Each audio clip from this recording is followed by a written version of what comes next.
Hello, welcome to Vidig and logical morning to all of you. Welcome to Vidig All India Open Mock for CLAT 2026.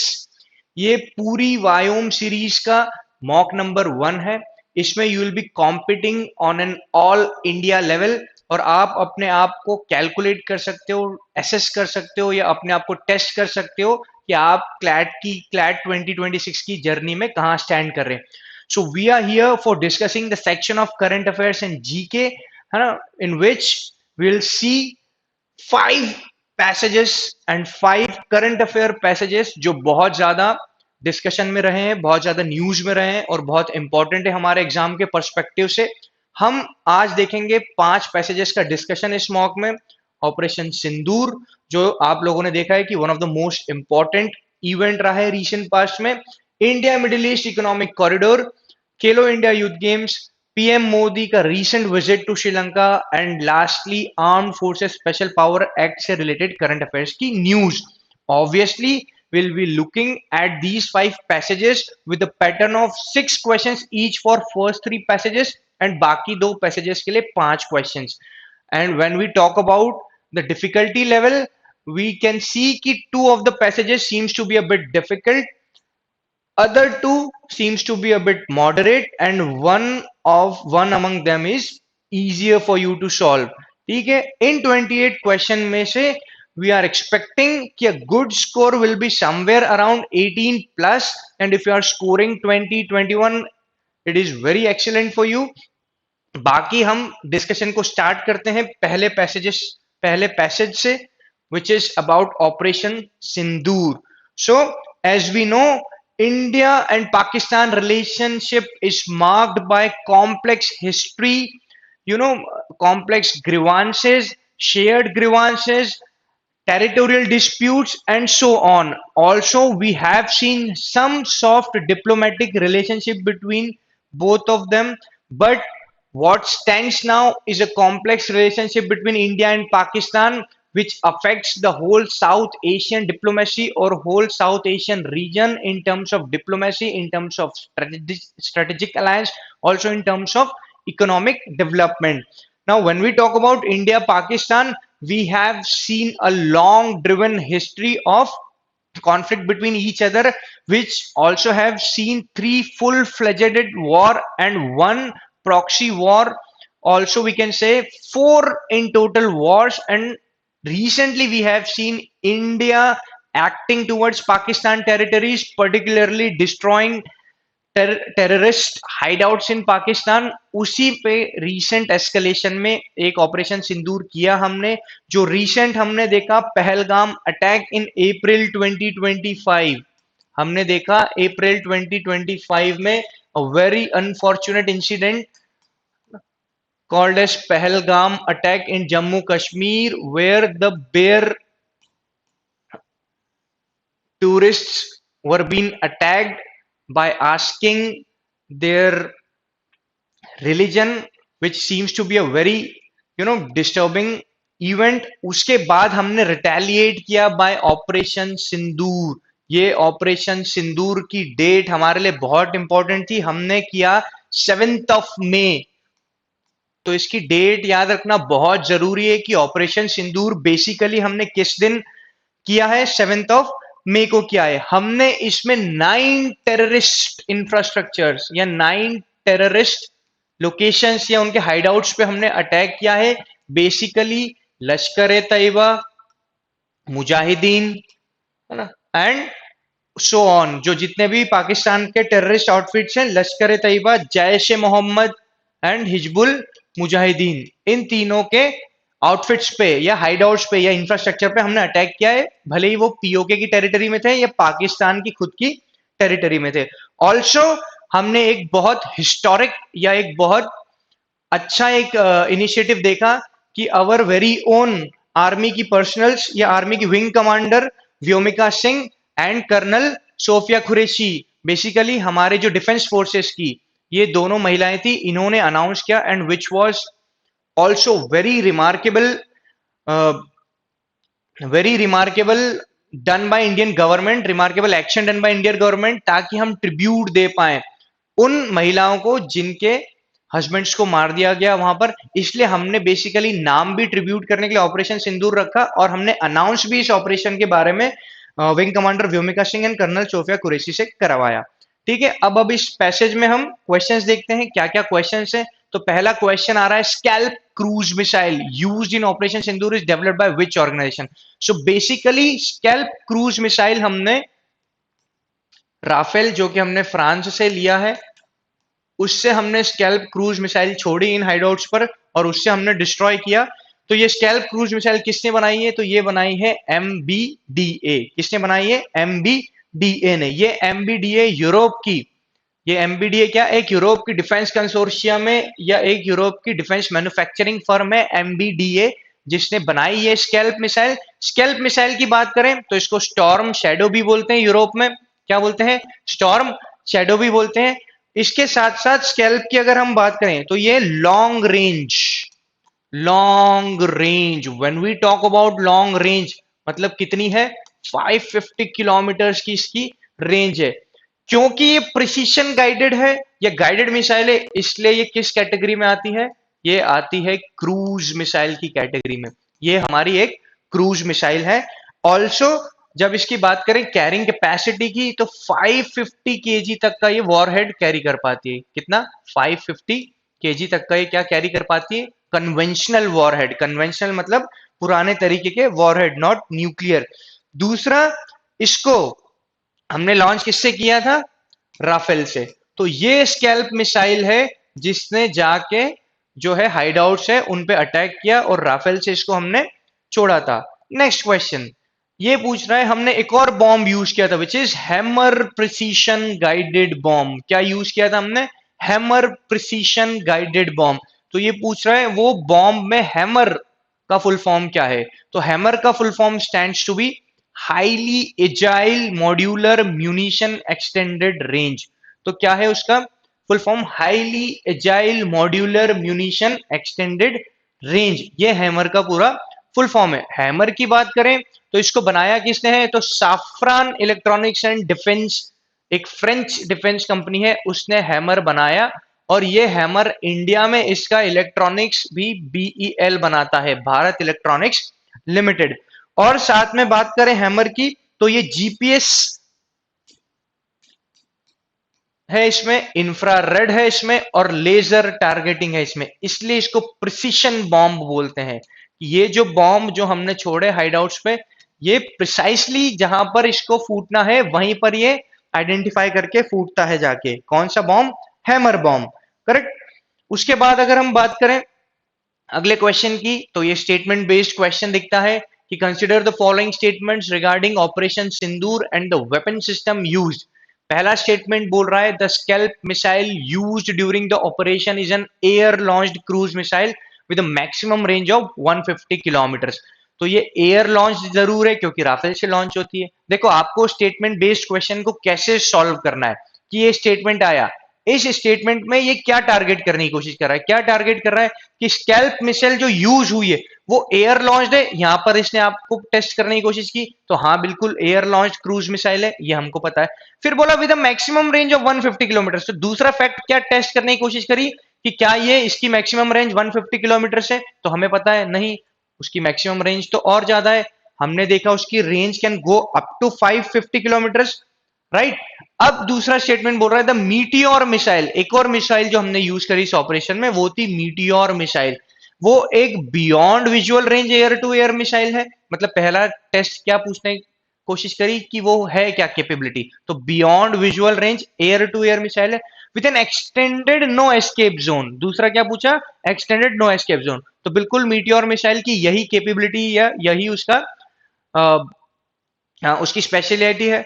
तीसरा हमने जो बाद में use करी BrahMos missile system इस operation में, is capable of launching from land sea and air platform. तो ये स्टेटमेंट भी हमको पता है सही है। मतलब बेसिकली स्टेटमेंट 2 एंड 3 हमारे लिए सही हो जाते हैं।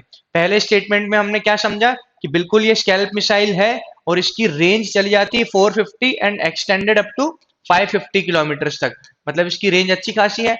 दूसरा जो मीटियोर मिसाइल है बिल्कुल beyond air to air missile है, तो ये स्टेटमेंट तो गलत हो गया। दूसरा स्टेटमेंट मीटियोर वाला सही हो गया। नो एस्केप जोन भी है। उसकी एक कैपेबिलिटी। नो एस्केप जोन मतलब क्या होता है, जिस एरिया पे वो टारगेट करने जा रही है वो एरिया पे वो हाईली प्रिसिशनली या हाईली प्रिसिशन से हिट करती है। मतलब उस एरिया में अगर जो इसका टारगेट है वो मूव भी करता है आसपास, तो वो एस्केप नहीं कर सकता। फॉर एग्जाम्पल कि अगर मीटियोर मिसाइल अपन ने छोड़ी और जिस टारगेट पे छोड़ी, मान लो वो मूवेबल टारगेट है और उसको आइडिया लग गया कि मिसाइल आ रही है, वो मूव करने की भी कोशिश करेगा, फिर भी वो उस जोन से बाहर ही नहीं निकल पाएगा, मतलब मूव ही नहीं कर पाएगा, वो उसको फॉलो करके पक्का उसको टारगेट कर लेगी। तीसरा statement, BrahMos missile fire and forget principle पे काम करती है। हमने उसको रशिया के साथ मिलकर बनाया है और वो सारे प्लेटफॉर्म से अब हमारे पास कैपेबिलिटी है लॉन्च करने की। हम उसे एयर प्लेटफॉर्म मतलब हमारे फाइटर प्लेन से भी लॉन्च कर सकते हैं, सी मतलब हमारी शिप से भी लॉन्च कर सकते हैं, और लैंड तो ऑब्वियसली हम उसको लैंड से भी लॉन्च कर सकते हैं। Next question, loitering munitions are used for surveillance and target engagement during operation Sindoor. तो हमने रैकी या सर्वेलांस और टारगेट एंगेजमेंट के लिए लॉइटरिंग म्यूनिशंस भी यूज किए। ये लॉइटरिंग म्यूनिशंस का नाम क्या है, तो बेसिकली लॉइटरिंग वर्ड का मतलब ये होता है कि ये लॉइटर करते रहते हैं एनिमी एरिया के ऊपर, मतलब आइडेंटिफाई करते रहते हैं, वहीं घूमते रहते हैं एरिया के ऊपर, और जब जब ये टारगेट को आइडेंटिफाई कर लेते हैं और जब टारगेट को लॉक कर लेते हैं उसके बाद ये अटैक करते हैं। तो इनका दूसरा नाम है कामिकाजे ड्रोन्स। तो ये समझ में आया कि लॉइटरिंग म्यूनिशंस को और क्या बोलते हैं हम, कामिकाजे ड्रोन्स। और लॉइटरिंग क्यों बोलते हैं, क्योंकि उस एरिया एनिमी एरिया जहां टारगेट करना है उसके ऊपर ये लॉइटर या घूमते रहते हैं। नेक्स्ट क्वेश्चन की तरफ बढ़ते हैं अब अपन, ठीक है। नेक्स्ट क्वेश्चन क्या बोल रहा है, what was India's response to Pakistan operation Gibraltar in 1965 following Pakistan violation of line of control and entry into Jammu and Kashmir. So as we know कि इंडिया एंड पाकिस्तान का जो एस्केलेशन या जो आपस में लड़ाई रहा है, जो कन्फ्रंटेशन रहा है, ये बहुत बार हुआ है, फुल फ्लेजेड वॉर्स भी हुए हैं। उस वॉर्स में जो हमारी डिफेंस फोर्सेज है उन्होंने अलग अलग ऑपरेशन चलाए। उन ऑपरेशंस में वन ऑफ द ऑपरेशन था जो हमने 1965 में चलाया था ऑपरेशन जिब्राल्टर के अगेंस्ट। वो ऑपरेशन कौन सा था, तो वो ऑपरेशन है ऑपरेशन रिडल। कौन सा ऑपरेशन है, ऑपरेशन रिडल। मतलब 1965 में हमने ये पाकिस्तान के ऑपरेशन जिब्राल्टर के अगेंस्ट चलाया था। उसके बाद इस क्वेश्चन में जो ऑप्शंस हमें दिख रहे हैं, जैसे कि दिख रहा है हमें ऑप्शन ट्राइडेंट, तो ये ऑप्शन ट्राइडेंट भी हमने चलाया था एंटी शिप मिसाइल्स के लिए। मतलब बेसिकली नेवल वॉरफेयर के लिए ऑपरेशन ट्राइडेंट चलाया था, साथ साथ में ऑपरेशन पाइथन भी था, ये हमने चलाया था 1971 में। इस ऑपरेशन ट्राइडेंट के साथ साथ ऑपरेशन पाइथन भी बोलते हैं, वो भी हमने 1971 में चलाया था जब हम पाकिस्तान से लड़ रहे थे वॉर, जब हमने बांग्लादेश बनाया था। जो इसमें दूसरा ऑपरेशन एक और दिख रहा है कैक्टस लिली, ये भी हमने 1971 में बांग्लादेश लिबरेशन वॉर में चलाया था इस ऑपरेशन। और ये बेसिकली ढाका में हमने एयर अटैक किए थे या एयर ऑपरेशन चलाने की कोशिश की थी, राइट, एयर असॉल्ट बोल लो उसको। जो एक और ऑप्शन है विच इज ऑपरेशन मेघदूत, ये सबने सुना है, ये हमने 1984 में चलाया था। पाकिस्तान ने जो हमारा सियाचिन ग्लेशियर में जो हमारी स्ट्रेटेजिक लोकेशन थी उसको हमने पाने के लिए क्या चलाया था 1984 में, ऑपरेशन मेघदूत। कुछ और ऑपरेशन थे जो आपने सुने होंगे, एक था ऑपरेशन अब्लेज, ये हमने 1965 में ही चलाया था दूसरे वॉर के टाइम। देखो वॉर जो हमने लड़े, पहला पाकिस्तान से कश्मीर के लिए वॉर लड़ा 1947-48 इटसेल्फ में, दूसरा वॉर हमने लड़ा 1965 में, करेक्ट। तीसरा वॉर जो लिबरेशन का वॉर था वो हुआ 1971 में। तो पाकिस्तान के साथ जो हमारी हिस्ट्री है वॉर की, उसमें ये तीन सबसे बड़े वॉर थे। उसके बाद 1984 में सियाचिन को लेके एक स्ट्रेटेजिक लोकेशन का एस्केलेशन हुआ था कि कौन सियाचिन पे कब्जा करता है। उसके बाद हमने एक वॉर लड़ा 1999 में जिसको हम बोले कारगिल वॉर, ठीक है, फुल फ्लेजेड वॉर तो नहीं था पर ये शॉर्ट ऑफ वॉर ही था, कारगिल वॉर 1999 में। उसके बाद अगर हम इसके आगे बढ़े तो हमने क्या देखा, हमने 2016 में क्या देखा, हमने 2016 में एक उरी अटैक देखा। तो इसके अगेंस्ट में हमने क्या चलाया था 2016 में, उरी अटैक के अगेंस्ट हमने चलाई थी सर्जिकल स्ट्राइक, ठीक है, क्या चलाई थी, सर्जिकल स्ट्राइक, ठीक है। ऐसे ही एक मिशन क्या था, अब्लेज 1965 में। ये अब्लेज मिशन भी हमने क्यों चलाया था, क्योंकि पाकिस्तान को रन ऑफ कच्छ में, दूर रखने के लिए। When we talk about Rann of Kutch, तो इतना समझ लो कि पाकिस्तान बेसिकली इंडिया से 3 टेरिटरी पे लड़ता है। एक थी जम्मू कश्मीर की, या आप कश्मीर वैली की बात कर लो। दूसरा हमेशा लड़ाई होती है सर क्रीक, ये भी अनडिफाइंड 96 किलोमीटर का डिस्प्यूटेड एरिया है या लैंड बॉर्डर है, सर क्रीक गुजरात में। और तीसरा हम हमेशा लड़ते हैं सियाचिन ग्लेशियर वाले एरिया के लिए। तो ये 3 बेसिकली टेरिटोरियल कन्फ्रंटेशंस हमारे होते हैं। उसमें मिशन अब्लेज था 1965 में, रन ऑफ कच्छ। और अगर कोई मिशन की आप बात करें तो एक मिशन या ऑपरेशन विजय था। विजय अपने को पता है कारगिल के टाइम 1999 में हुआ था, ऑपरेशन विजय। एक और ऑपरेशन की बात करें 1999 में जो हुआ था, वो था सफेद सागर। ये हमारी इंडियन एयरफोर्स ने चलाया था ताकि हम भगा सकें पाकिस्तानियों को कारगिल से या उस स्ट्रेटेजिक लोकेशन से। इंडियन एयरफोर्स ने ये भी कब चलाया था सफेद सागर, 1999 में, ऑपरेशन सफेद सागर। 16 में फिर हमने सर्जिकल स्ट्राइक करी। फिर हमने 2019 में जो पुलवामा हुआ उसके बाद हमने चलाया ऑपरेशन बंदर। ठीक है, 2029 के बाद, सॉरी 2019 में जो पुलवामा हुआ उसके बाद भी हमने क्या चलाया था, ऑपरेशन बंदर, जिसमें हमने क्या किया था, बालाकोट एयर स्ट्राइक, सुना होगा आपने। बालाकोट में हमने फिर से टेररिस्ट हाइडआउट्स को अफेक्ट किया था। मतलब इंडिया पाकिस्तान के बीच में ये सारी चीजें, ये सारे वॉर, ये सारे स्टैंड ऑफ और हमारा उसका रिटेलिएशन, ये सब अपन ने सम अप कर दिया एक ही चीज में। राइट, आगे चलते हैं। नेक्स्ट क्वेश्चन बोल रहा है with reference to BrahMos missile कुछ स्टेटमेंट बताओ। तो ये बोल रहा है कि ब्रह्मोस की रेंज 290 किलोमीटर है। ब्रह्मोस की स्पीड की बात करें तो 2.8 मैक है। और ब्रह्मोस के क्रूजिंग एल्टीट्यूड की बात करें तो ये बोल रहा है 30 किलोमीटर, जो कि गलत लग रहा है। सो अपने पास आंसर क्या निकल के आता है, आंसर होता है ऑप्शन 1 एंड 2 सही है। क्योंकि ब्रह्मोस हमने रशिया के साथ मिलकर बनाई और उसका नाम भी ऐसे रखा कि इंडिया की ब्रह्मपुत्रा का ब्रह्म लिया और मॉस्कोवा को मॉस ले लिया, तो हमने उसका नाम रख दिया मिला के ब्रह्मोस। तो मतलब किसने बनाई है ये क्रूज मिसाइल, इंडिया और रशिया ने। कैसी मिसाइल है ये, क्रूज मिसाइल है। अब इस क्रूज मिसाइल में जो स्टेटमेंट 1 है वो तो करेक्ट हो गया, क्योंकि 290 किलोमीटर की रेंज है इस क्रूज मिसाइल की। दूसरा स्टेटमेंट भी करेक्ट हो गया, क्यों, क्योंकि उसकी स्पीड 2.8 मैक के आसपास है या 3 मैक के आसपास है। पर तीसरा स्टेटमेंट इसलिए गलत है क्योंकि इसका जो क्रूजिंग एल्टीट्यूड है वो लगभग 15 किलोमीटर तक रहता है और एज लो एज 10 मीटर तक चला जाता है। मतलब कि बहुत नीचे रहती है ये, इसलिए ये रडार से बचने में बहुत ज्यादा सक्षम रहती है क्रूज मिसाइल। राइट, सो ये हमारा पूरा इंडिया पाकिस्तान का जो भी स्टैंड ऑफ रहा है वो हमने डिस्कस किया है। ऑल्सो अगर आपको बात करना है कि और कौन सा इंडिया पाकिस्तान के बीच में व्हाट वाज द रिलेशन, तो ये सारे वॉर थे, ये सारे स्टैंड ऑफ थे, ये सारे स्ट्राइक की छोटे छोटे कन्फ्रंटेशन थे। उसके अलावा अगर हम बात करें तो ट्रेड में भी हम बात करें, जैसे इंटरनेशनल प्लेटफॉर्म्स में हम बात करें तो हम सार्क में एक साथ, हम और भी सारे ऑर्गेनाइजेशंस में एक साथ हम इंटरनेशनली या ग्लोबली रिप्रेजेंट होते हैं। जैसे कि आपने बाकी सारे ऑर्गेनाइजेशन सुने होंगे, शंघाई कोऑपरेशन ऑर्गेनाइजेशन वगैरह, तो वहां पर भी इंडिया पाकिस्तान साथ में होते हैं। ऑल्सो ट्रेड की बात करें तो हमने पाकिस्तान को पहले से ही मोस्ट फेवर्ड नेशन का टैग दे दिया था 1996 में ही ट्रेड के लिए।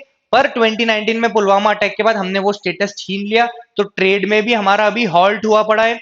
सॉफ्ट डिप्लोमेसी की बात करें तो क्रिकेट में जरूर हम वर्ल्ड कप्स में आमना सामना होता है, अदरवाइज हमने वो सॉफ्ट डिप्लोमेसी भी खत्म करके रखी है। तो अगर वे फॉरवर्ड की बात करें इंडिया पाकिस्तान के रिलेशनशिप की, सो अभी तो इट इज नॉट लाइकली कि रीसेंट फ्यूचर में या नियर फ्यूचर में आपको दिख सकता है इंडिया पाकिस्तान के बीच में कोई डिप्लोमेटिक टाई, तो वो तो मुश्किल है। बट होना क्या चाहिए, तो वॉर में दोनों को नुकसान होना बहुत लाजमी है। सो वॉर कोई सोल्यूशन नहीं है या स्टैंड ऑफ भी कोई सोल्यूशन नहीं है। अगर बात करें आइडियली क्या होना चाहिए, तो आइडियली होना चाहिए कि डिप्लोमेटिकली या सॉफ्ट डिप्लोमेसी के थ्रू दोनों को आपस में बात करना चाहिए, डिप्लोमेटिक टॉक्स करना चाहिए, धीरे धीरे कल्चरल एक्सचेंज या ट्रेड एक्सचेंज, या हमको आपस में पीसफुली या को एग्जिस्टेंस को जो है हमें महत्व देना चाहिए। But as far as you know कि पाकिस्तान आइडियली क्या होना चाहिए उस पर तो बिलीव करता नहीं है। सो जैसे जैसे पाकिस्तान की तरफ से एक्टिविटीज होती जाएंगी, we are all ready to retaliate, है ना, we are ready in all the capacity and all the formats. Right, so देखते हैं इंडिया पाकिस्तान का कैसे इवॉल्व होता है, इशू आइडियली होना क्या चाहिए, और अगर नहीं मानता है कोई आदमी तो करना क्या चाहिए, उस दोनों में हम केपेबल है। राइट, नेक्स्ट पैसेज की तरफ जंप करते हैं हम quickly, which is IMEC, India middle east का इकोनॉमिक कॉरिडोर। क्योंकि इंडिया जब एस्पायर कर रहा है कि उसको आगे बढ़ना है, डेवलप होना है, तो ग्लोबल ट्रेड में जो है हिस्सेदारी बहुत जरूरी है। और उसके लिए इंडिया का एक इनिशिएटिव आया, जो कि इनिशिएटिव देखा जाता है G7 का एक इनिशिएटिव हुआ करता था, PGII, जिसको बोलते थे partnership for global infrastructure investment. Partnership for global infrastructure investment, ये एक इनिशिएटिव हुआ करता था, जो कि इनिशिएटिव था G7 का 2021 में। उसी इनिशिएटिव को आगे बढ़ाते हुए, या उसी इनिशिएटिव का एक हिस्सा है India middle east economic corridor. और इससे हम बेसिकली क्या चाह रहे हैं, इससे हम बेसिकली चाह रहे हैं कि हमारी जो लॉजिस्टिक कॉस्ट है वो कम हो जाए, या हमारा जो भी ट्रांसपोर्टेशन टाइम है वो कम हो जाए। बेसिकली हमें ट्रेड में क्या मिले, एक एफिशिएंसी मिले, या ट्रेड में एक एक्स्ट्रा एज मिले। अब आगे चलते हैं क्वेश्चंस की तरफ। पहला क्वेश्चन बोल रहा है, what is the primary aim of India middle East Europe economic corridor. अब ये क्वेश्चन देखो, इसका प्राइमरी मोटिव पूछना चाहता है।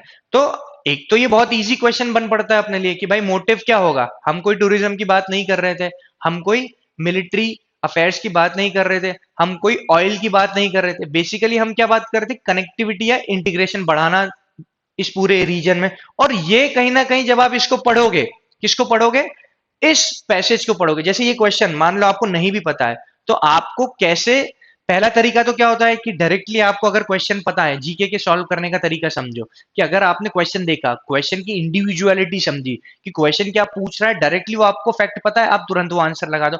अगर आपको नहीं पता है तो अपन कोशिश करेंगे, क्या कोशिश करेंगे कि पैसेज में उसको आंसर को लोकेट करने की, ढूंढने की कोशिश करेंगे, बहुत क्विकली ढूंढने की कोशिश करेंगे। क्योंकि एज वी नो कि हमारे पास टाइम की पॉसिटी है, 2 घंटे में पेपर सॉल्व करना है, ऑल दो 120 क्वेश्चंस हैं, स्टिल हमको क्या करना है, जीके को 12 to 15 मिनट्स में उसको वाइंड अप करना है कैसे भी करके। तो उसमें हम क्या मेथड यूज कर सकते हैं, या तो डायरेक्टली अपने को क्वेश्चन का आंसर पता हो, आप वहां लगा दो। इफ एट ऑल आपको नहीं पता है, मान लो इस क्वेश्चन का आंसर आपको नहीं पता है, तो आप एक स्किर्मिश व्यू या एक बहुत क्विकली एक एनालाइज कर सकते हो। देखो, हमें इसमें पैसेज पूरा पढ़ने की जरूरत नहीं है कि आप एक एक पूरा पैसेज पढ़ो। हाँ, अगर पैटर्न वो आया एग्जाम का जो हम पिछले साल देखे थे कि पैसेज में ही आंसर छुपे हुए, तो आप पूरे पैसेज में ढूंढ सकते हो। अदरवाइज आप क्या करोगे कि एक क्विक नजर मारोगे कि यार ये क्वेश्चन पूछा है कि क्या मोटिव था इस IMEC का, तो हम ढूंढने की कोशिश करेंगे कि यार ये बात कर रहा है कि ये प्रमोट करेगा infrastructure without compromising national sovereignty, और ये कॉरिडोर्स की बात कर रहा है। कॉरिडोर्स की बात कर रहा है मतलब कि ये eastern corridor India to Gulf, और वेस्टर्न कॉरिडोर मतलब गल्फ टू यूरोप, मतलब कहीं ना कहीं ये ट्रांसपोर्टेशन की बात करता हुआ दिख रहा है। कॉरिडोर से हमें ये, और सिंपल इसने दे दिया कि भैया वो कॉरिडोर किस चीज के लिए होंगे, नेटवर्क बनाएंगे पोर्ट्स का, रेलवेज का, रोड्स का, सी लाइंस का। मतलब अपने को समझ में ही आ गया पूरा का पूरा कि ये बात कर रहे हैं किस इंफ्रास्ट्रक्चर की, कनेक्टिविटी की बात कर रहे हैं। तो यहां से ये हम क्लियर कर लेंगे कि भाई आप कनेक्टिविटी की बात करते हुए मुझे पैसेज में दिख रहे हो, और इकोनॉमिक इंटीग्रेशन भी दिख रहा है मुझे, और रेल और शिपिंग तो मैंने सीधा सीधा उसमें लोकेट कर लिया। तो इस तरीके से आप इन्फेयर कर सकते हो पैसेज से। तो ये पूरा आंसर ही पैसेज से आपको क्लियरली मिल रहा था। आगे चलते हैं अपन। राइट, तो पहले India middle east economic corridor को समझ लो। तो ये हमने लॉन्च किया G20 से। मैंने आपको बताया कि ये इनिशिएटिव तो PGII का है, राइट, जो कि G7 का था, पर हमने IMEC को लॉन्च किया है G20 की लीडर समिट जो हुई थी 2023 की दिल्ली में। वहां पर मोदी जी का विजन था कि आपको ट्रांसपोर्टेशन कॉस्ट और आपको ट्रांसपोर्टेशन का टाइम दोनों कम करना है, इसलिए हमने IMEC की बात करी। और जब हमने IMEC की बात करी तो हमने इसमें बात करी कितने पार्टनर्स की, हमने इसमें बात करी है 8 पार्टनर्स की। कौन कौन से 8 पार्टनर्स की बात करी, हमने बात करी IMEC में इंडिया रहेगा, राइट, इंडिया और यूएस रहेगा, मतलब एक कोने पे रहेगा इंडिया और एक कोने पे जाके कहीं रहेगा यूएस। ये तो दो बात हो गई। दूसरा वर्ड आप समझो कि IM से है मिडिल ईस्ट। तो मिडिल ईस्ट में कौन रहेगा, तो मिडिल ईस्ट में बोला UAE और सऊदी रहेंगे, है ना। हम दो कंट्रीज को जोड़ रहे हैं मिडिल ईस्ट में, कौन कौन सी, UAE यूनाइटेड अरब अमीरात जहां पर दुबई है, और सऊदी की। उसके बाद हमने बात करी यूरोप की। तो यूरोप में एक तो रहेगा यूरोपियन यूनियन, साथ में रहेंगे GIF, मतलब जर्मनी, इटली और फ्रांस। मतलब हो गए ये 8। मतलब कौन कौन से नेशंस जो है मेंबर्स रहेंगे इसके? जर्मनी, इटली, फ्रांस, GIF तो ये हो गए, और EU हो गए। मतलब जो IMEC में यूरोप वाला पार्ट है, India, middle East, Europe economic corridor, तो यूरोप तो ये कंट्रीज हो गई, EU को भी हो गया, और जर्मनी, इटली, फ्रांस हो गई, 4 तो ये हो गए। फिर उसके बाद जब बात करी मिडिल ईस्ट की, तो मिडिल ईस्ट में कौन हो गए? UAE और सऊदी हो गए, और इंडिया एकमात्र रही, और साथ में हम आजकल जिसको दोस्त मान रहे हैं US। तो ये सारी 8 इसकी पार्टनरिंग एजेंसीज है। बेसिकली ये कनेक्टिविटी बढ़ाएंगे, हमारा ट्रांसपोर्टेशन कॉस्ट भी कम होगा और हमारा टाइम भी कम लगेगा, राइट। आगे चलते हैं। अगला सवाल बोल रहा है, the India middle East Europe economic corridor was launch through a memorandum of understanding during which major event. तो हमको ये पता है कि कौन सा इवेंट है जिसमें ये लॉन्च किया था IMEC मोदी जी ने, तो वो G20 की समिट जो इंडिया में हुई थी, उसमें हमने ये लॉन्च करा था IMEC। Next, which of the following country is not a signatory to IMEC MOU। तो ये बोल रहा है कौन सी कंट्री है जो नहीं है सिग्नेटरी। तो हमने याद कर लिया, याद करने का सिंपल तरीका हमने कर लिया कि भाई मुझे याद है मिडिल ईस्ट से कौन है? सऊदी, UAE है। इंडिया और यूएसए हैं बड़े बड़े दो नेशंस। और यूरोप की जब बात करेंगे तो उसमें EU आ गया, और साथ में कौन है? साथ में फ्रांस, जर्मनी और इटली है। तो कौन सा ऑप्शन ऑलरेडी हमको बाहर होता हुआ दिख रहा है? तो टर्की नहीं है IMEC के पूरे सिनारियो या फ्रेमवर्क में। अगला क्वेश्चन, IMEC कंसिडर्ड और strategic alternative to which Chinese initiative. मतलब बेसिकली हम जो INEC चला रहे हैं, IMEC अपने को पता है कि ट्रांसपोर्टेशन के लिए चला रहे हैं, राइट। मतलब हम कनेक्टिविटी के लिए चला रहे हैं। तो कनेक्टिविटी के लिए ही चाइना का कौन सा है जो ऑलरेडी चलता है, जिसका अल्टरनेटिव हम देख रहे हैं? तो हमें पता है चाइना भी खुद जो कॉरिडोर्स बना रहा है, बेल्ट एंड रोड इनिशिएटिव के अंदर बना रहा है, वो भी दुनिया से कनेक्ट हो रहा है। तो उसका अल्टरनेट हमने क्या निकाल दिया? IMEC, right. Belt and road initiative आपको पता ही है कि जो चाइना का जियो पॉलिटिकल प्रेजेंस है वो आपस की कंट्रीज में वो बढ़ा रहा है, आसपास की कंट्रीज में। उसका जो वो मॉडल है वो वैसे तो काफी सस्टेनेबल है, काफी अच्छा मॉडल है। तो हम उसी के काउंटर में IMEC निकाल रहे हैं। अब ये पूछ रहा है कि IMEC का लॉजिस्टिक कॉस्ट कितने परसेंट तक रिड्यूस होगा। अब ये वो क्वेश्चन है जो मैं आपको तरीका सिखा रहा था कि क्या आपको पता है कितने परसेंट तक रिड्यूस कर देगा वो कॉस्ट को। तो मान लो आपको पता होता तो आप डायरेक्ट लगा देते आंसर। अगर आपको नहीं पता है तो आप दूसरी मेथड क्या करोगे? फटाक से आप कहां जाओगे? पैसेज पे जाओगे और ढूंढोगे कि क्या कहीं पर। अब देखो कैसे ढूंढना है, जो मैंने आपको बात करी, स्कर्मिश नजर होनी चाहिए आपकी, या आपकी क्विक नजर होना चाहिए।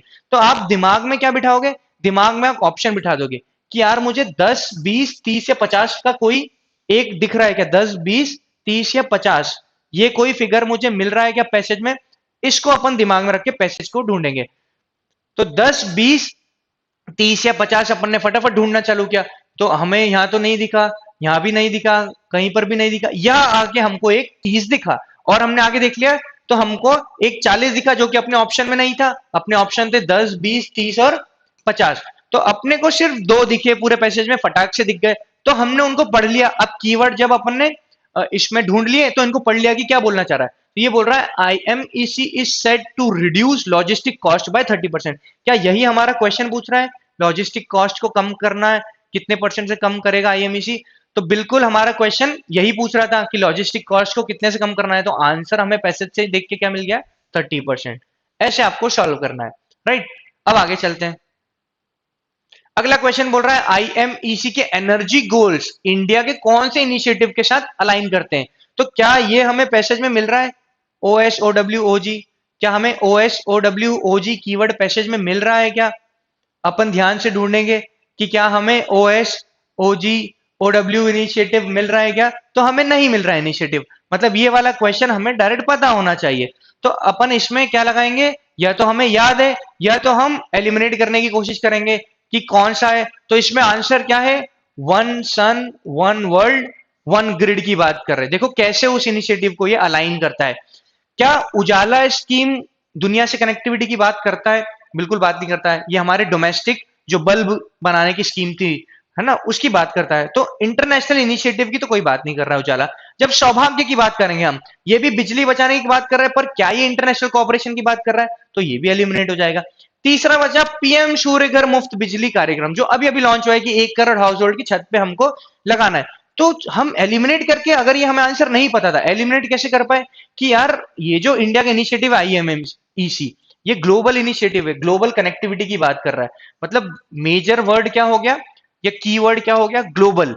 तो क्या इन ऑप्शंस में कोई ग्लोबल कनेक्टिविटी की बात करता है? तो एलिमिनेट हो गई कि ये सब तो डोमेस्टिक की बात करते हैं, ग्लोबल की कोई बात ही नहीं करता है। तो अपने आप ही कौन सा एक ऑप्शन बच जाता है, one world one world, one sun one world one grid. तो ऐसे हमारा ये आंसर आ जाता है ना। आपको थोड़ा सा स्मार्ट होना पड़ेगा, आपको थोड़ा सा अवेलेबल होना पड़ेगा, पूरा 100% अवेलेबल होना पड़ेगा, पूरा दिमाग लेके उस पेपर में, उस टॉपिक में, उस पर्टिकुलर क्वेश्चन में, तभी आप जाके ऐसे स्मार्ट गैसेस लगा पाओगे या आंसर को सॉल्व कर पाओगे।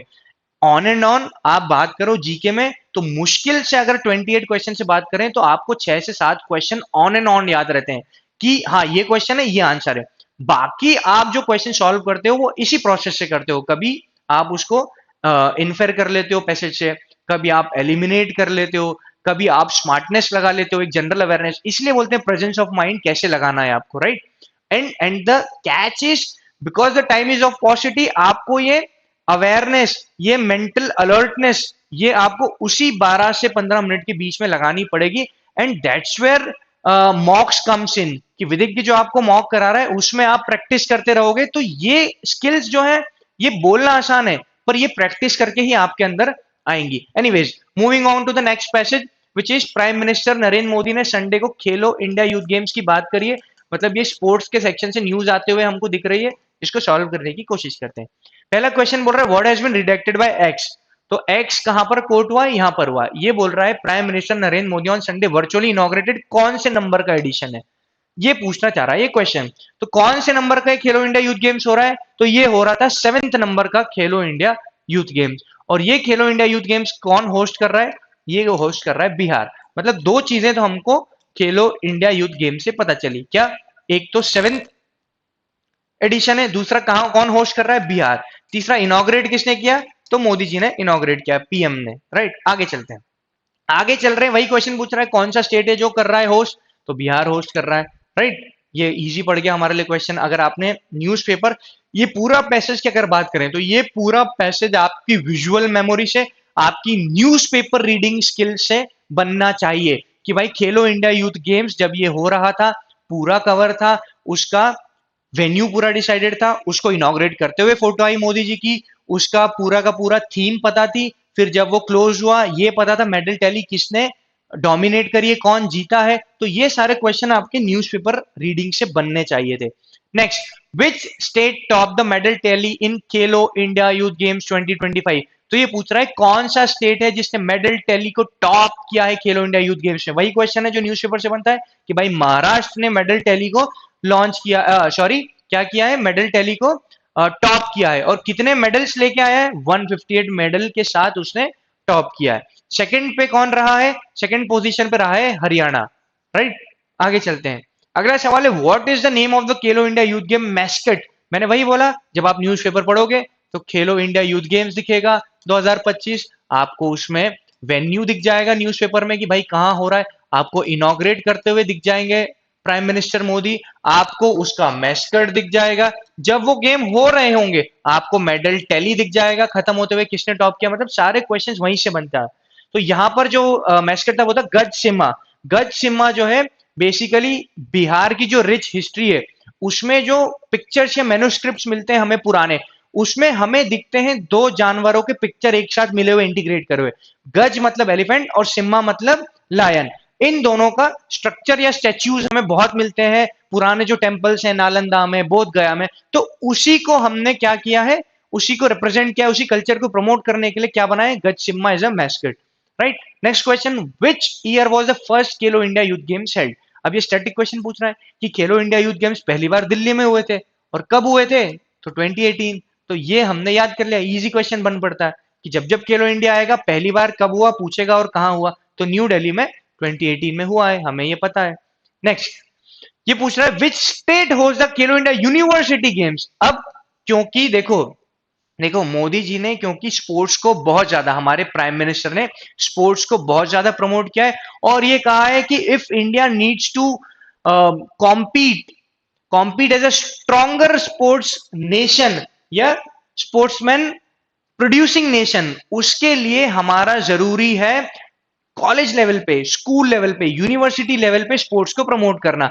Basically what is the vision behind Modi ji Khelo India youth game is कि भाई अगर आपको ओलंपिक में हमें मेडल्स आते हुए नहीं दिखते हैं, फिर हम आखिरी में 4 साल बाद ये बोलते हैं कि भाई India is a nation of 140 crore, क्या हमारे पास नहीं है ऐसे लोग या ऐसी कैपेबिलिटी के लोग? बिल्कुल हो सकते हैं, बिल्कुल हैं, पर क्यों क्यों नहीं पहुंच पा रहे हैं मेडल टैली में, या क्यों नहीं ओलंपिक में डोमिनेट कर पा रहे हैं despite being 140 crore? And when we see on the other side कि चाइना डोमिनेट करता हुआ दिखता है, यूएसए डोमिनेट करता हुआ दिखता है, इवन यूरोप के छोटे छोटे नेशंस डोमिनेट करते दिखते, तो हम क्यों नहीं दिखते? तो उसको समझने के लिए हमने आइडियलाइज किया, या हमने उसको उन नेशंस को आइडियलाइज करके ये समझा कि भाई वो नेशंस में इनिशियल स्टेजेस में ही, स्कूल के स्टेजेस में, यूनिवर्सिटी के स्टेजेस में ही उनको स्पोर्ट्स प्रमोट करते हैं और लोगों का इंटरेस्ट जगाते हैं, ताकि लोग आगे जाके फिर इसी फील्ड में अपना करियर बना पाए। Basically they are trying and we also now are trying कि लोगों की हॉबी उनका करियर बने। एंड इंडिया के साथ सबसे बड़ी प्रॉब्लम यही है कि we are not skilled despite we are very skilled. क्यों? क्योंकि हमारा लोगों का सीधा सीधा फंडा ये है कि एजुकेशन की स्किल्स में हम करियर बनाना चाहते हैं, and we don't see sports या डिफरेंट क्रिएटिविटी या arts as a career, we see them as a hobby. और जब तक ये हमारी सोच नहीं बदलेगी कि हॉबी को करियर बना सकते हैं, तब तक will be facing some challenges आगे बढ़ने में, पर्टिकुलरली इन फील्ड्स जो रिक्वायर करती हैं आर्ट्स वगैरह या स्पोर्ट्स वगैरह की स्किल्स को। सो यहाँ पर खेलो इंडिया यूनिवर्सिटी गेम्स कौन से, किस कंट्री ने, सॉरी किस स्टेट ने होस्ट किया, ये भी क्वेश्चन आया, तो वो होस्ट किया है यूपी ने। यूनिवर्सिटी वाला गेम किसने होस्ट किया 25 का? यूपी ने, राइट। नेक्स्ट पैसेज पे हम आ जाते हैं। We were so much talking about Prime Minister Modi, and so here comes the passage number 4, which is Prime Minister's visit to Sri Lanka. Now when we talk about diplomatic exchanges, तो आपको 3 लोगों को हमेशा follow करना है newspaper में। First of all हमारे prime minister कि ये कहाँ कहाँ जा रहे हैं, कहाँ विजिट कर रहे हैं, किस किस कंट्री में डिप्लोमेटिक टॉक्स हो रहे हैं, या कुछ भी जो भी स्ट्रेटेजिक पार्टनरशिप या मेमोरेंडम ऑफ अंडरस्टैंडिंग साइन हो रहे हैं, वो सारे हमें फॉलो करने हैं। दूसरा हमारे president which is head of the state, उनको हमें फॉलो करना है, उनको समझना है वो कहाँ जा रहे हैं, किससे मिल रहे हैं, क्या साइन हो रहा है। तीसरा हमारे फॉरेन मिनिस्टर, ये 3 आदमियों को आपको प्रॉपर फॉलो करना है।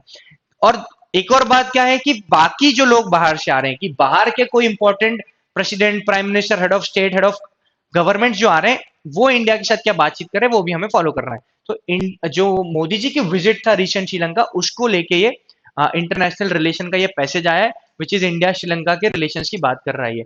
अब समझते हैं इसको हम।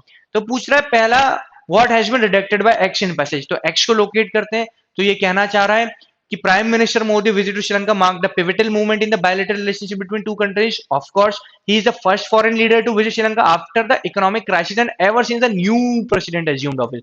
मतलब मोदी जी पहले फॉरेन लीडर है जो श्रीलंका गए हैं जब से वहां पे नए प्रेसिडेंट बने। तो ये पूछ रहा है श्रीलंका के नए प्रेसिडेंट कौन है बेसिकली। तो श्रीलंका के नए प्रेसिडेंट है ए अनुराग कुमार, ए के दिशा नायके, मतलब अनुराग कुमार दिशा नायके, ये है रीसेंट या latest president of Sri Lanka, right. आगे क्वेश्चन हम देखते हैं, which strait separates India and Sri Lanka. ये पूछ रहा है इंडिया और श्रीलंका के बीच में कौन सी स्ट्रेट है, कौन सी वो पानी का स्ट्रेट है जो दोनों लैंड्स को जो है क्या करता है, सेपरेट करता है। तो हमने पढ़ा हुआ है Palk strait. And whenever we talk about any international relation coming in the news, right, like we have seen recently Ukraine and Russia again going through escalations and some sort of tensions. So हमें वहां पर world map पढ़ना बहुत जरूरी है, world map को देखना, locate करना बहुत जरूरी है। सिमिलरली जब हम इंडिया के कोई इशू पढ़ते हैं, पर्टिकुलरली नॉर्थ ईस्ट में किसी स्टेट में कोई इशू पढ़ते हैं, साउथ में हम पढ़ते हैं, तो वहां पर भी हमें जोग्राफिकली अवेयर रहना बहुत जरूरी है। मैप देखना, एटलस देखना जरूरी है। लोकेशन के क्वेश्चंस कई बार आ जाते हैं, जैसे ये इजी क्वेश्चन था कि पाक स्ट्रेट इंडिया श्रीलंका के बीच में। Next question, in which year India's neighbourhood first policy initiated. Now we are talking about India Sri Lanka का रिलेशनशिप, तो ऑब्वियसली जो हमारा फॉरेन अफेयर्स है या फॉरेन रिलेशन है, उसके लिए हमने एक पॉलिसी बनाई है, नेबरहुड फर्स्ट पॉलिसी। वो पॉलिसी कब बनी थी, तो वो हमें पता है 2008 में वो पॉलिसी बनी है। जैसे आप एक्ट ईस्ट पॉलिसी भी देखते हो आप, पहले ये लुक ईस्ट हुआ करता था जिसको रिवैम्प किया, एक्ट ईस्ट किया। मतलब ये हमारी फॉरेन अफेयर्स की कुछ पॉलिसीज हैं जिसमें नेबरहुड फर्स्ट एक इंपॉर्टेंट है, क्योंकि कब आई थी 2008 में। Next question, what is the primary aim of महासागर इनिशिएटिव।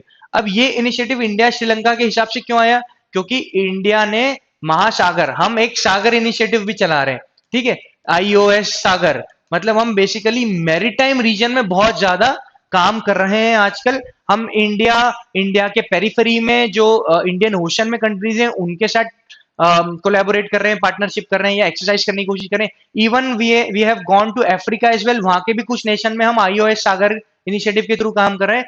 ये पूछ रहा है महासागर इनिशिएटिव का मेन आइडिया क्या था, ये इनिशिएटिव का मेन एम क्या था, तो उसका एम था to foster trade, security and growth in Indian Ocean reason.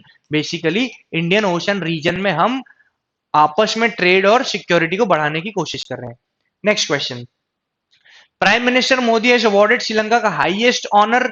अब उस ऑनर का नाम क्या है, जो मोदी जी को एक ऑनर मिला था जिसका नाम था मित्र विभूषण। श्रीलंका जब विजिट किया तो श्रीलंका का जो हाईएस्ट ऑनर है जो फॉरेन लीडर्स को दिया जाता है वो मित्र विभूषण मिला मोदी जी को भी। नेक्स्ट लास्ट पैसेज पे हम आ गए हैं, armed forces special power act, right.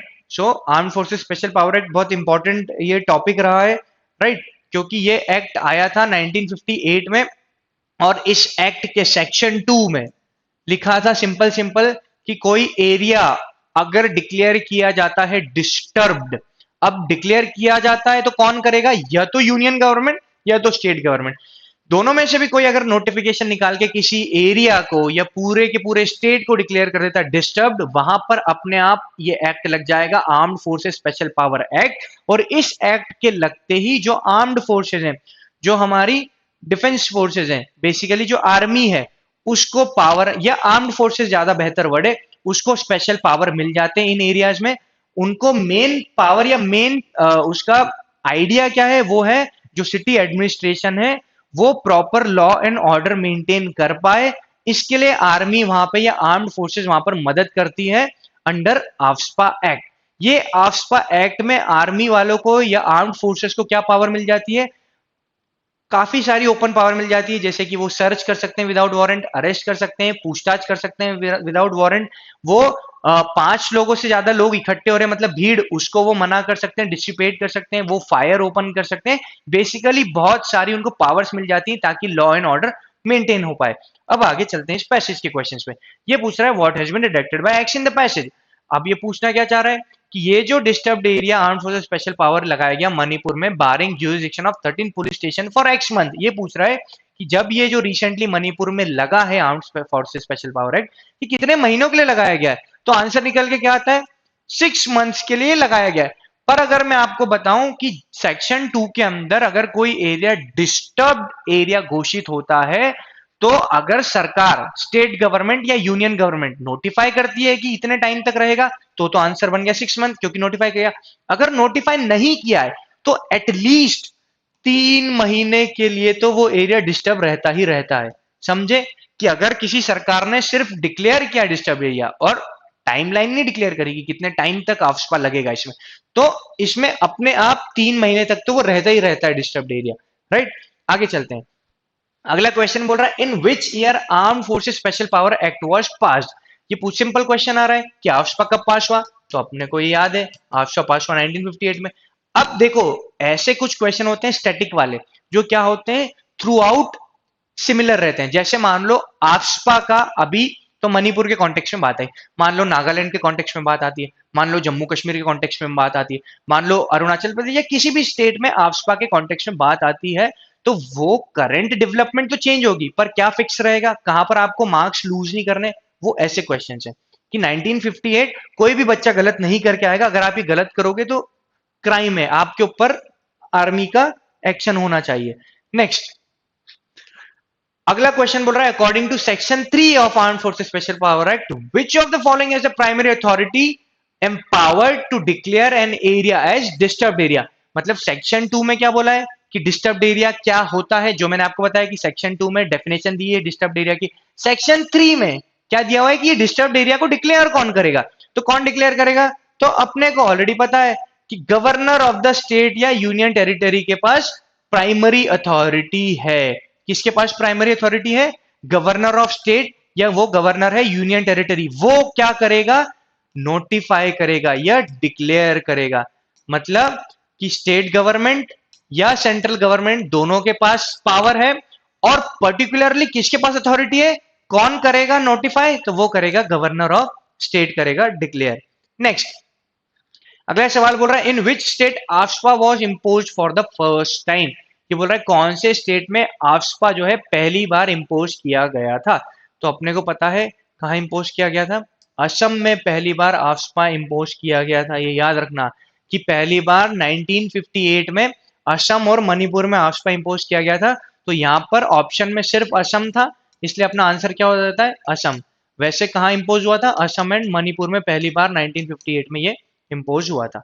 Moving on to the last question, वो बोल रहा है which of the following is not a state where AFSPA is currently applicable. मतलब क्या पूछना चाह रहा है कि अभी तक कौन सा ऐसा स्टेट है जिसमें आफ्सपा नहीं है। तो या तो हमें पता होना चाहिए कहाँ कहाँ आफ्सपा लगा हुआ है, अगर नहीं पता है तो क्या हम उसमें ढूंढ पा रहे हैं क्या पैसेज में। अगर हम पैसेज में ढूंढ पा रहे हैं कि अपने को कहाँ कहाँ लगा है, क्या इसमें लिखा हुआ है क्या, तो देखो एक तो मणिपुर लिखा हुआ है कि हाँ भाई मणिपुर में लगा हुआ है, एक लिखा हुआ है अरुणाचल तो अरुणाचल में लगा हुआ है, एक लिखा हुआ है नागालैंड तो नागालैंड में लगा हुआ है, बाकी कुछ दिख रहा है कि नहीं। तो एटलीस्ट हमको ये पता है कि लगा कहाँ है, तो मणिपुर अरुणाचल और नागालैंड में तो लगा है। अब अगर क्वेश्चन आए कहाँ नहीं है, तो ये तीन तो एलिमिनेट कर देंगे, मणिपुर अरुणाचल और नागालैंड। तो देखो इसमें कहाँ नहीं लगा है, तो मणिपुर अरुणाचल और नागालैंड तो एलिमिनेट हो जाएंगे। तो मणिपुर एलिमिनेट हो गया, यहाँ तो लगा हुआ है, नागालैंड एलिमिनेट हो गया, यहाँ तो लगा हुआ है, अरुणाचल ऑप्शन में है क्या, नहीं है, अगर होता तो एलिमिनेट हो जाता, डायरेक्ट आंसर मिल जाता। अब अगर मान लो नहीं है और इन केस तुम्हें नहीं पता है कहाँ कहाँ लगा है, तो एटलीस्ट हमने दो ऑप्शन तो एलिमिनेट कर दिए। अब आप जा सकते हो या तो कश्मीर पे या मेघालय पे अपना गैस लेके जा सकते हो। तो एटलीस्ट हम एलिमिनेट की मेथड से कैसे कर सकते हैं, अलॉन्ग विथ जो पैसेज की मदद ली। तो अपने को वैसे तो आंसर है मेघालय, पर अगर नहीं पता होता और थोड़ा आइडिया भी होता तो मणिपुर में लगा है, नागालैंड में पता है, इवन जम्मू कश्मीर का अपने को भी थोड़ा आइडिया रहता है कि कश्मीर में कुछ ना कुछ ऐसा है, तो एलिमिनेशन मेथड से भी आप मेघालय सिलेक्ट कर सकते थे। सो दैट्स ऑल, ये सारा हमारा डिस्कशन था वीओम 1 का। हमने करंट अफेयर्स एंड जीके का सेक्शन डिस्कस किया, 28 क्वेश्चंस को डिस्कस किया, समझा, उसके आसपास के टॉपिक्स को डिस्कस किया। So I hope it will be some insightful discussion for you, और आपको कुछ ना कुछ वैल्यू ऐड करेगा। ठीक है, that's it from my side for this discussion. Thank you, have a good day.